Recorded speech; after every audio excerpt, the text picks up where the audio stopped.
Le Soudan du Sud nous rappelle que la véritable richesse n'est pas l'argent, mais la vie, la culture et la résilience. Ici, le bétail a plus de valeur que l'or. Le temps est rythmé par le soleil, et les cicatrices racontent des histoires, d'histoire et d'appartenance.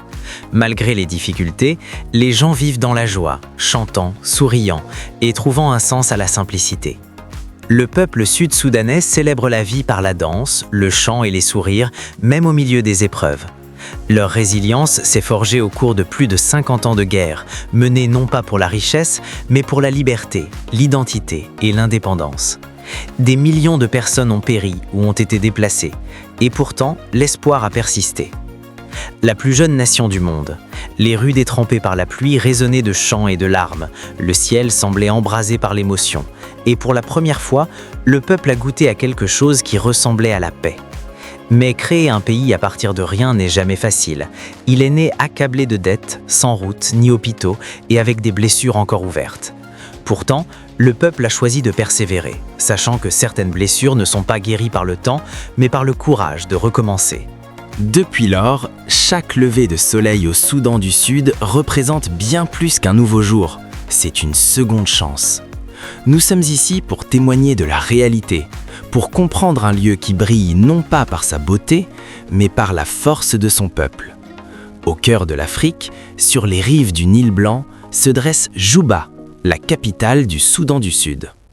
Seule une petite partie de la population du pays y vit, environ un demi-million d'habitants sur plus de 11 millions. Juba est le seul endroit au Soudan du Sud qui ressemble, même de loin, à une ville.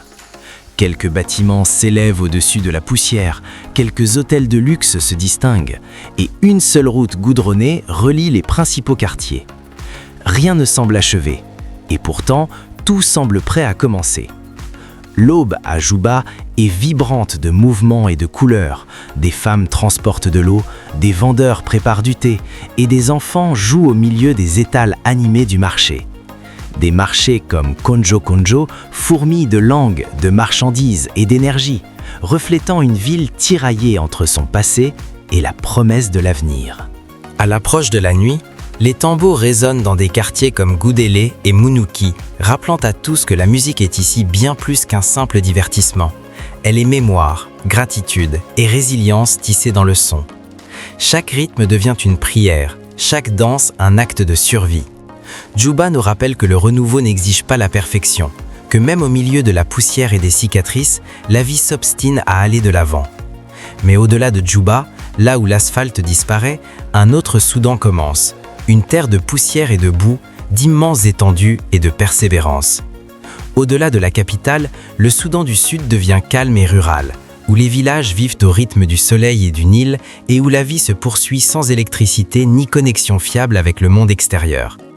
Malgré les difficultés et l'héritage de la guerre, les gens font preuve d'une force tranquille, partageant des histoires, chantant au coucher du soleil et protégeant ce qui leur est le plus cher. À bord, terre du peuple Dinka, la vie est centrée sur le bétail, qui est nommé, honoré et célébré par le chant, portant en lui la culture, la mémoire et l'âme de toute une communauté. Chez les Dinka, les vaches sont sacrées. Elles fournissent du lait, du sang pour les rituels et protègent les foyers. Rarement abattues, elles symbolisent l'amour, le pardon et le respect, chaque vache étant choisie pour son esprit. Les relations et les échanges s'expriment à travers le bétail, reliant les gens entre eux et à la terre, car l'homme et la vache partagent la même poussière, le même parfum et la même vie. Au Soudan du Sud, la richesse ne se mesure pas en compte bancaire, mais en bétail. Un homme peut posséder d'immenses troupeaux, être considéré comme un millionnaire parmi les siens, et pourtant marcher pieds nus sur la terre. Car ici, la vraie valeur ne réside pas dans ce que l'on possède, mais dans ce que l'on chérit et ce que l'on est prêt à partager. Chez les Dinka, les vaches sont des symboles sacrés de vie, d'histoire et d'appartenance, montrant que la vraie richesse réside dans la communauté et la simplicité, et non dans les possessions. Plus à l'ouest, la ville de Wou, marquée par la guerre, vit à un rythme lent et humble, où, malgré la destruction et les pertes, les habitants reconstruisent leurs maisons et reprennent le chemin de la prière, choisissant la résilience plutôt que le désespoir. Au cœur de la ville se dresse la cathédrale Sainte-Marie, vaste et silencieuse, témoin d'un peuple qui n'a jamais cessé de croire.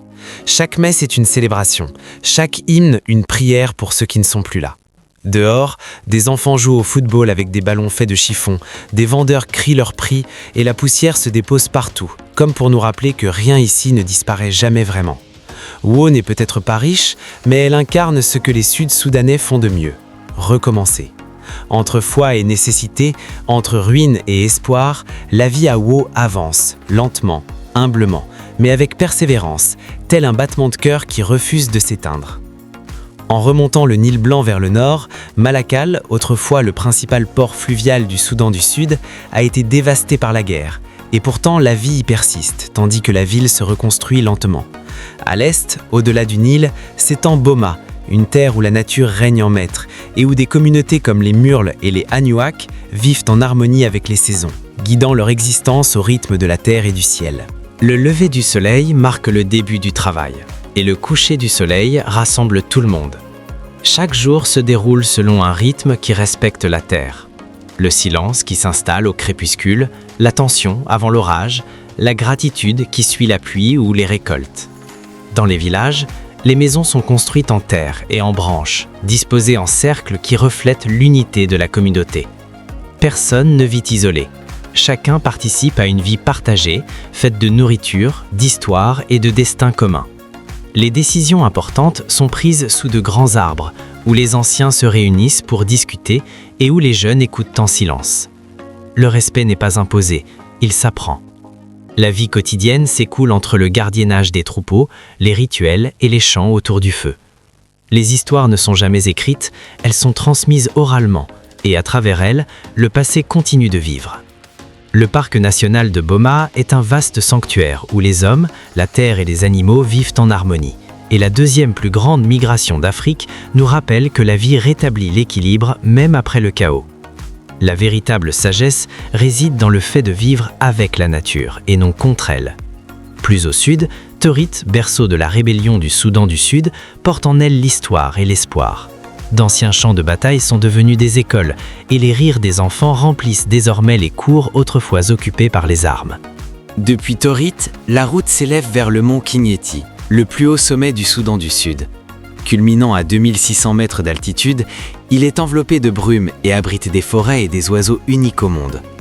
Kinyeti est bien plus qu'une montagne, c'est un symbole, un lieu où le ciel semble à portée de main et où le pays se déploie à perte de vue, du vert profond du sud aux teintes dorées du nord. Les anciens racontent que lorsque le vent souffle fort, on peut entendre les voix des disparus, non pas dans la tristesse, mais comme un rappel du prix payé pour parvenir à ce moment. Torit nous enseigne que les commencements ne s'effacent jamais. Sur chaque sentier de montagne, dans chaque école qui rouvre ses portes, résonnent encore les échos de ceux qui ont rêvé de liberté. Et après avoir traversé fleuves, savanes et montagnes, une vérité s'impose.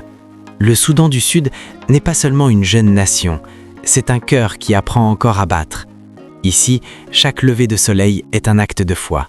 Au Soudan du Sud, les gens vivent malgré les difficultés, trouvant espoir et joie là où d'autres ne voient que souffrance. La véritable richesse ne réside pas dans les biens matériels, mais dans la résilience, la solidarité, la foi et le courage de continuer à se tenir debout et à sourire, même lorsque personne ne les regarde. Ici, la dignité ne s'achète pas, elle se vit. Le monde regorge d'endroits qui, comme le Soudan du Sud, ont encore un message important à transmettre.